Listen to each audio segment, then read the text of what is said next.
Vous savez déjà tout le bien que l'on pense de Doctor Who sur No Life. Et d'ailleurs, il y a des chances que si vous regardez la chaîne, vous êtes vous-même fan des aventures du plus british des seigneurs du temps extraterrestres, qui voyage à travers l'univers à bord de sa machine spatio-temporelle, le TARDIS.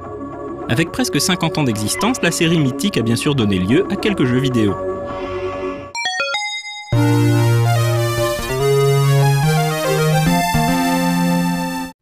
Après quelques aventures textuelles sur l'ordinateur BBC Micro au début des années 80, Doctor Who arrive sur CPC et Commodore 64 avec The Mines of Terror, un jeu de plateforme en scrolling horizontal dans lequel on incarnait le 6e Docteur en lutte contre son vieil ennemi, le Maître.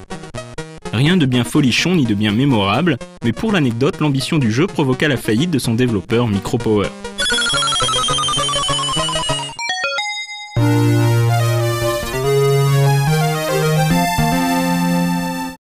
Un autre jeu, pour le moins anecdotique, mettant en scène le Docteur, fut réalisé en 1992 par Accursed Toys.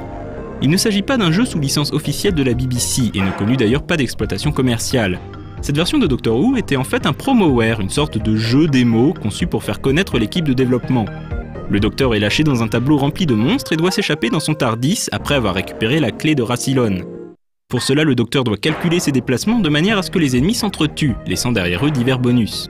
Le Maître peut également faire son apparition en cours de tableau pour essayer de voler la clé.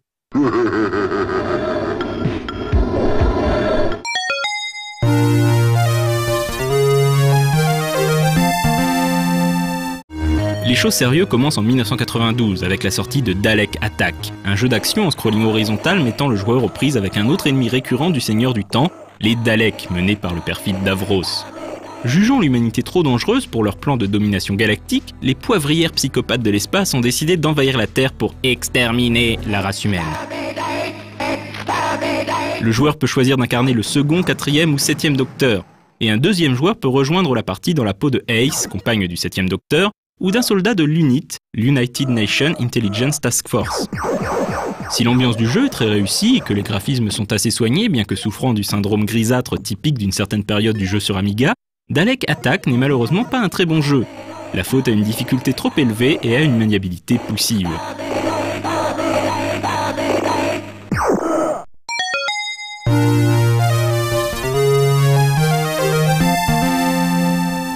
En 1997, le studio Fish réalise pour la BBC un titre ambitieux mettant en scène les 7 premiers Docteurs, Destiny of the Doctors. Réalisé tout en 3D, il s'agit d'un jeu d'aventure pour le moins étrange, narré à grand renfort de scènes filmées. Anthony Ainley, à l'époque dernier acteur en date à incarner le Maître, reprend d'ailleurs du service une ultime fois pour le jeu. La plupart des acteurs ayant incarné le Docteur enregistreront également de nouveaux dialogues pour leur version respective du personnage.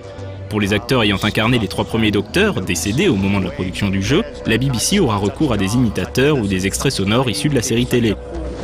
Le scénario du jeu est un rien bizarre comme sait si bien l'être Doctor Who. Le Maître a pris le contrôle de Cyralos, une planète composée de pure énergie psychique. Il a l'intention d'utiliser cette énergie pour refaire l'univers à son image. Pour s'assurer que le Docteur ne pourra pas l'arrêter, le Maître capture les 7 incarnations du Docteur à différents points du temps et de l'espace et les enferme au sein du Déterminant, une prison psychique. Seul le Grak, une manifestation de la psyché du Docteur, est désormais capable de contrecarrer les plans du Maître. Le jeu se déroule en vue à la première personne.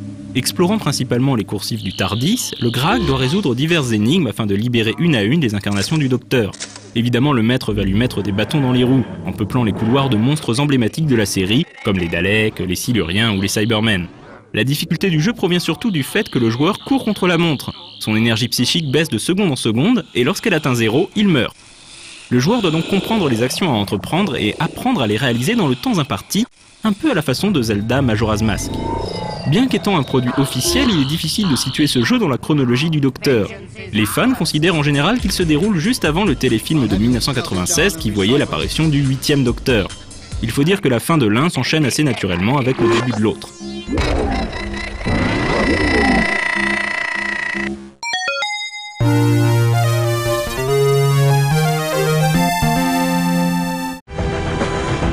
D'accord, ce n'est absolument pas du rétro, mais puisqu'on n'en avait pas encore parlé sur No Life, ce Retro & Magic est l'occasion de glisser un petit mot sur la série de point and clicks épisodiques mettant en scène le 11e Docteur. Les 4 épisodes mettent le joueur aux prises avec les increvables Daleks, les Cybermen ou encore les Vashta Nerada. Les fans apprécieront de retrouver les voix des acteurs de la série, Matt Smith et Karen Gillan, dans les rôles du Docteur et d'Amy Pond. Développé par Sumo Digital et supervisé par Charles Cecil, Monsieur Beanie Sostilsky et les Chevaliers de Baphomet, excusez du peu, cette série de 4 courtes aventures propose des graphismes de qualité et un gameplay plutôt solide.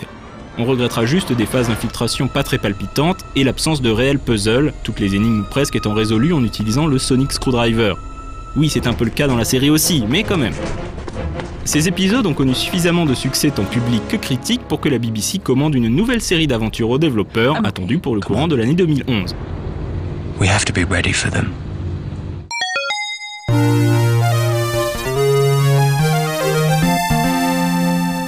Puisqu'on parle des adaptations ludiques récentes de Doctor Who, impossible de ne pas mentionner pour finir l'existence d'adaptations des aventures du Docteur sur Wii et sur DS. Une mise en garde toutefois. Selon les rapports de l'organisation Torchwood, ces jeux sur console seraient en fait le fruit d'un plan machiavélique concocté par le maître, les Daleks, les Cybermen et le Silence, afin de concevoir des jeux d'une nullité tellement abyssale que l'humanité de désespoir s'autodétruira. À vous voilà prévu.